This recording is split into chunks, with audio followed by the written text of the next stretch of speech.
ассалому алайкум дӯстони азиз, хуш омадед ба канали мо. аз ҳузури шумо хеле шод ҳастам ва шод ҳастам ки ин лаҳзаҳо шумо видеои моро тамошо карда истодаед. ман мехоҳам имрӯз якчанд анами принтҳои тигрира, материалҳои тигрира нишон диҳам, барое ки подписчикони мо хоҳиш карда буданд ки як бор нишон диҳед кани чӣ намуд тигро буромадагиай. иҷода анами намуд паплино ҳастай, шифонош ҳастай, ҳар хелаш ҳастай, анами намуд гулош. ин нархҳо ино анами мисол агар паплини вайша гирӣ арзонтарша, агар гири бенигин бе ҳичи мисол ҳаст 65 сомон, баъд бо ҳаст 100 сомон, ана ин намудош боша 120 сомонай.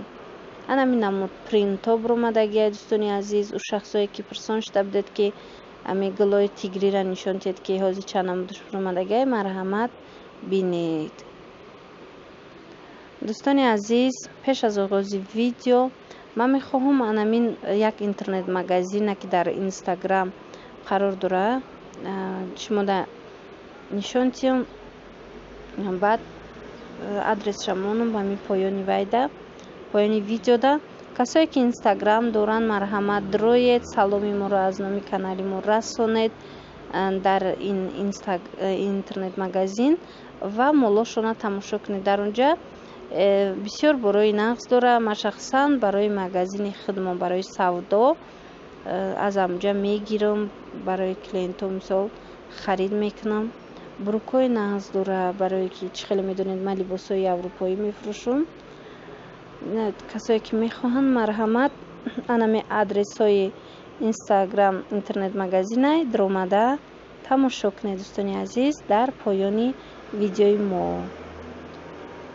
имрӯза видеода ман чӣ хеле ки медонед анами намуд дастмонаҳора рӯз видео карда будам, баъд гуфта будам ки нархҳошона аниқ шид, бо хушрӯтар шумода нишон медиҳам.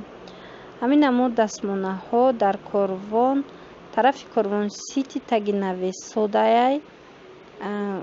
бинед бисёрай иҷада, ино ҳамаш ҳиндугиян, сифатҳошон нағзай.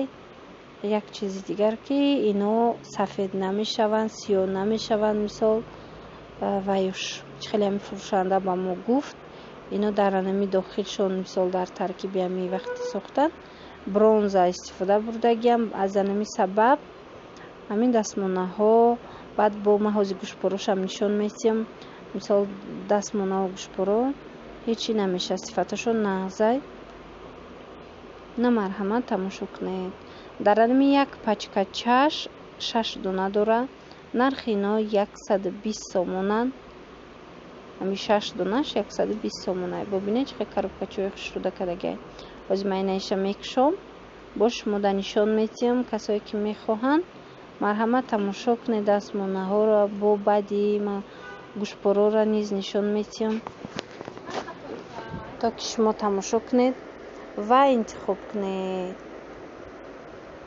ана ин намуд кабутора бинед, сангчош ҳам ҳамаш тозаянд, сваровски сангҳои тоза. хичам вайш сохташ бисёр зебояй. ина шахсоне ки мехоҳанд харидорӣ кардан метавонанд ки анами омада аз анамин мағоза харидорӣ кунанд, аз анамин нуқтаи савдо ки дар назди корвон сити таги нави сода қарор дора. омада метавонанд харидорӣ кунанд. ҳамаи рангош ҳаст, вобаста ба мисол ҳамо киртатон ё ки ягон сумкача, ягон чизи дигар. шумо метавонед рангша интихоб кунед. иҷода бо на гӯшпорош ҳастай дӯстони азиз. гӯшпорошонам сохташ беҳад хушрӯвай. вақте бо шумо аз наздик мебинед, боварӣ дорам ки писандтон мегарда. бинед чӣ хеле хушрӯванд, чӣ хеле ки хидмон анами ба аллоқа бисёртар истифода мебарем. ин мардумам анами бисёртар анами сохти гӯшпорора истифода мебаранд дар тӯю маъракаҳо дигар ҷойҳо ҳангоми пӯшидани либоси миллишон. ина бинед дӯстони азиз, касое ки маъқулай метавонанд ки омада харидорӣ кунанд. чӣ хеле гуфтам, анамин вайш гӯшпоро анаму дастмонаҳо сифаташ нағзай ичи намешава сиё сафед амхеле намешава. ози агар шава бо якта ба якта шумода ҳами гӯшпороро якчандша кушода аз наздик нишон медиҳам. нигиношам хушрӯай.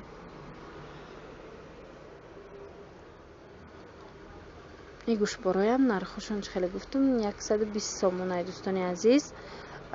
касое ки тамошо карда бошам ма видеое ки бижутериое буд бижутериёи сесимаям гӯшпорои сесимаям ба навор гирифтагиям ами нишон додагиям дар видеоҳо. баъд бо гӯшпорои 5 сомонаям 15 сомонаям 10 сомонаям хулоса анаму нархора ман нишон дода будам.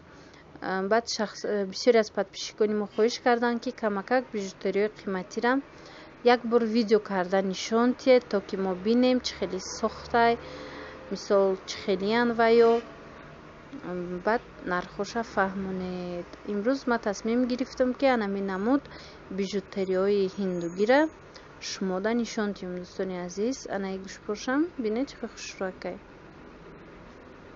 3 этажа 3 колокольчик дора дароз. ранги тиллои афғонияй зардай инамудаш аз анамун анай хеле бо ҳаст. баъд як чизи дигар дӯстони азиз ки ино ами гӯшпороам хе калони хушрӯам бошанд ваям бошанд вазбин нестанд. вазншон ваяй сабукай чӣ хеле ки медонед бисёриё ами гӯшпори калони вазбин карда наметавонанд. и ҳам зарар дора барои ами гӯшҳои мо ҳам мисол ваяй нороҳат одам хуча ҳис мекунад. ин намудо боша бинед ин намудо ҳам нағзай калони хушрӯвай вале вазнаш бисёр сабуки нағзай намарҳамад ана ин намудош ваяй ромбикай ҳозир аз анамин сохт бо гирдашаклшам шумода нишон метам ами гӯшпора.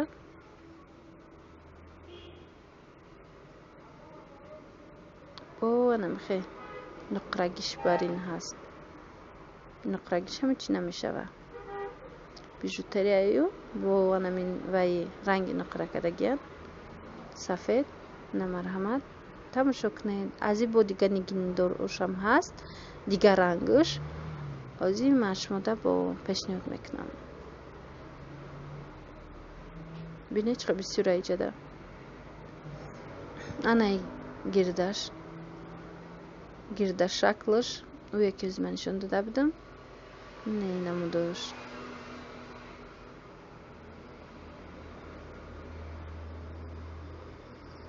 хеле нозуканд баъзеи амино сохташ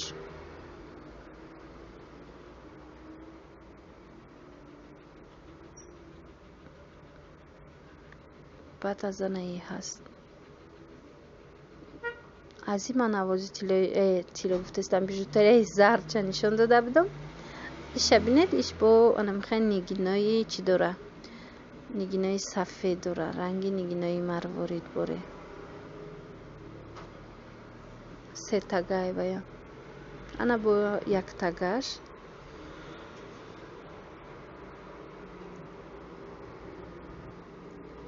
омада дӯстони азиз гапзанон кунед бо арзонтар мекунанд шумода мисол баъд харидорӣ кунед шахсое ки мехоҳанд.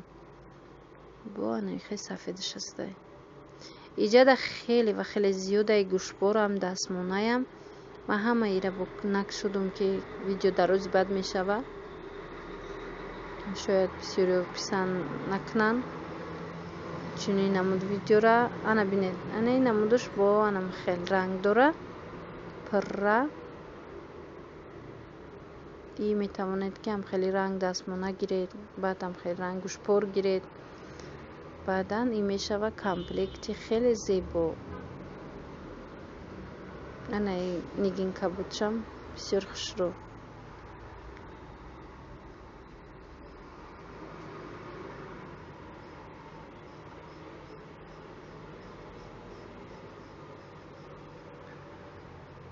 Ana nigin siyosh bukhshre.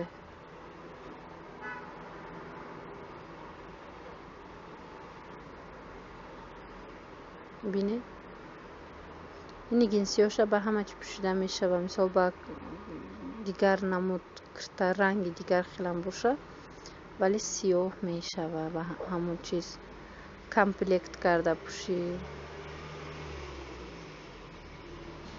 بینید اینجا چقدر بسیار دوستانی عزیز از این باشه با سخت دیگر ترش هست. انا این نموده ما شما دا سفیدی خالش نشان داده بودم. اینجا بینید کبوتای نگیناش.